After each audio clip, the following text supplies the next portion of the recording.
ఒకసారిగా ఇక్కడ సమావేశం ఏర్పాటు చేసుకొని మరి ఆ రోజే దీనికి సంబంధించిన ₹1 రిలీజ్ చేస్తూ ఇనాగ్రేషన్ కార్యక్రమం కూడా ఆ రోజే ప్రారంభించడం అనేది జరిగింది. కానీ ఈరోజు ముఖ్యంగా ఈ ప్రాంత సార్మేడులు కావచ్చు, పెద్ద మనుషులు కావచ్చు, వీరందరి సమక్షంలో పనులు ప్రారంభం చేద్దామనే కార్యక్రమంతో ఈరోజు ఈ కార్యక్రమాన్ని చేపట్టడం అనేది జరిగింది. దానిలో భాగంగానే గౌరవ ఇన్ఛార్జ్ మంత్రి గారు సీతక్క గారిని, అదేవిధంగా కలెక్టర్ గారు, ఎస్పీ గారు, ఈఓ గారు, అదేవిధంగా జిల్లా సార్మేడి, జెడ్పీసీ, మిగతా సోదరులందరూ కూడా మరి కార్యక్రమానికి ఆహ్వానించడం అనేది జరిగింది.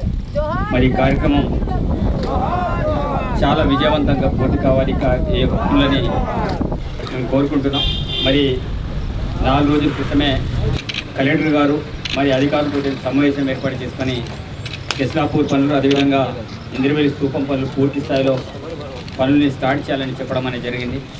తదనంతరం నేను కూడా సార్మేడిలో అదేవిధంగా పట్టేసి కొంతమంది మేధావర్గం మనకు పెద్ద మనుషులు పిలిపించుకొని, రగల్ జెండా కమిటీ వాళ్ళని పిలిపించుకొని మీరు ఏమైనా మేము చేసినట్టు మోడిఫికేషన్ ఏమైనా సూచనలు చేయమని వాళ్ళందరినీ చెప్పడం అనేది జరిగింది. మనం ఏదైతే నమూనాని దాంట్లో పెట్టుకున్నామో ఆ నమూనాని వాళ్ళందరూ కూడా అగ్రి చేసి బాగుంది, ఏమైనా పనులు నడుస్తున్న క్రమంలో ఇంకేమైనా పెట్టదలుచుకుంటే మనం ఇంకేమైనా సూచనలు చేస్తాం. పనులు అయితే స్టార్ట్ చేయలేదు వాళ్ళు కూడా కోరుకోవడం అనేది. కాబట్టి వాళ్ళందరినీ కూడా ఆనాడే మరి మంత్రి గారు కూడా మన టూర్కి వస్తుంది కాబట్టి వచ్చే క్రమంలో మనం టేకాయ పట్టి పనులు ప్రారంభించాలని వాళ్ళందరూ కూడా ఈరోజు రావడం అనేది జరిగింది.